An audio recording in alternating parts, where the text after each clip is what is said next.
এটা float switch না, এটা আমাদের ফ্লোট সুইচ।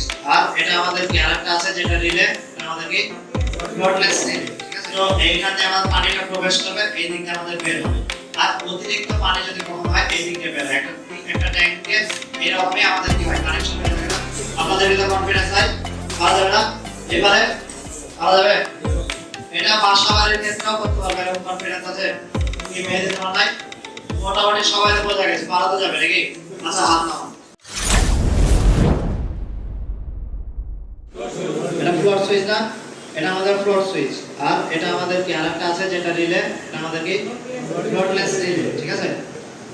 আগে আমাদের এগুলাই বেশিরভাগ ইন্ডাস্ট্রিতে বা বাসা বাড়িতে আমাদের কি ব্যবহার হয়, এটাই ব্যবহার হতো না। এই জিনিসটা আমাদের বেশি ব্যবহার হতো বা এই ডিভাইসটা, ওকে। তাহলে এইটাতে আমার কিছু সমস্যা আছে যে কারণে এটা বর্তমানে আমাদের ইন্ডাস্ট্রিতে ব্যবহার হয় না। বাসা বাড়িতে ব্যবহার হয়, অনেক বাসা বাড়িতে আছে, কিন্তু ইন্ডাস্ট্রিতে বর্তমান সময়ে এটা ব্যবহার আমাদের হচ্ছে না। কি কারণে হচ্ছে না? এটা আমাদের একদম পানির ভেতরে থাকে, ট্যাঙ্কের ভেতরে। এখন যখন আমার পাইপগুলো মোটা হবে, ইন্ডাস্ট্রির পাইপগুলো অনেক মোটা, পানির ফ্লো অনেক জোরে থাকে। পানির ফ্লো যখন বেশি হবে তখন এটা পানির সাথে এটা আমার ঢেউয়ের সাথে কাঁপাকাঁপি শুরু করে দেবে, ঠিক আছে। যে কারণে এটা আমাদের এর ভেতরে যে বলটা আছে এটা আমাদের একবার উপরে যাবে একবার নিচে আসবে। তখন এটা বারবার আমার সুইচিং করবে এবং মোটরটা বারবার অন অফ হবে। সেক্ষেত্রে আমার সমস্যা, একটা মোটরে যদি বারবার অন অফ হয় তাহলে আমার প্রবলেম না, তাহলে অবশ্যই আমার সমস্যা, মোটরটা ঘুরে যাবে। একটা লাইটকে যদি বারবার আমরা অন অফ করি, অনেক সময় একটা লাইট কি হয় কেটে যায় না। তো সেই ক্ষেত্রে এটা আমাদের ব্যবহার হয় না। ওই ক্ষেত্রে আমাদের এই যে লেভেলের মাধ্যমে আমাদের যে ফ্লোটলেস রিলে আছে, রিলের সাথে তিনটা স্টিক দিয়ে লেভেলের মাধ্যমে সেটা কন্ট্রোল করা হয়। পানি যদি বেশি হয় বা কম হয়, ঢেউয়ের সাথে এই তিনটা লেভেল আপ ডাউন করবে না, ঠিক আছে। এটা আমাদের এস.স রড যেগুলো থাকে আর একটু মোটা থাকবে, যেটা আমার ঢেউয়ের সাথে কোনো সমস্যা হবে, এটাতে কোনো সমস্যা হবে। তো বর্তমানে এটা আমাদের ব্যবহার হয়, ঠিক আছে। তো এখানে আমরা একটা ট্যাঙ্ক দেখতে পাচ্ছি, এটাকে আমি একটা ওয়াটার লেভেল ওয়াটার ট্যাঙ্ক মনে করছি, ঠিক আছে। তো এখানে আমাদের কি আছে, এখানে দেখতে পাচ্ছি একটা ইনপুট আছে, নিচে একটা আউটপুট আছে, আর এখানে কি আছে একটা ওভারফ্লো। এখানে কি আছে আমাদের একটা ওভারফ্লো আছে। তো এইখানে আমাদের পানিটা প্রবেশ করবে, এই দিক দিয়ে আমাদের বের হবে। আর অতিরিক্ত পানি যদি কখনো হয় এই দিক দিয়ে বের হয়। একটা ট্যাঙ্কে এরকমই আমাদের কি হয় কানেকশন হয়ে থাকে না।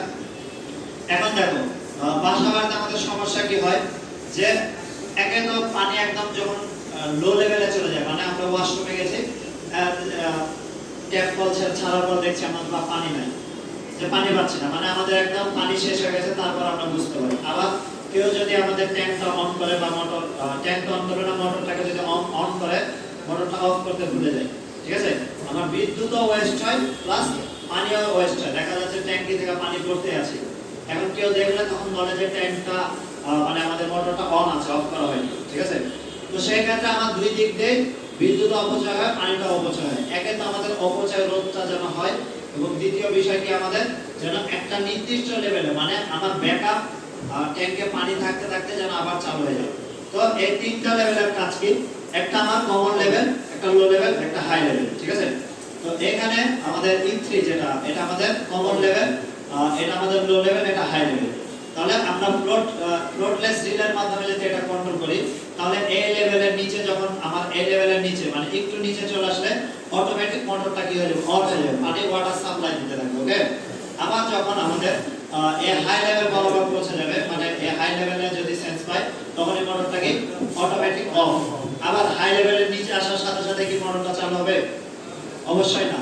আবার যখন লো লেভেলে আসবে তখন আমার মোটরটা আবার চালু হবে। তাহলে এই যে লো লেভেলের যে নিচে পানি, এই পানিটা আমি ব্যাকআপ হিসেবে ব্যবহার করতে পারছি না, ট্যাঙ্কি আমার একেবারে জিরো হয়ে যাচ্ছে, একদম তো জিরো হয়ে যাচ্ছে না। আবার হাই হয়তো হয়তো অফ, মানে আমার পানি অতিরিক্ত পানিটা ওয়েস্ট হচ্ছে না, ঠিক আছে।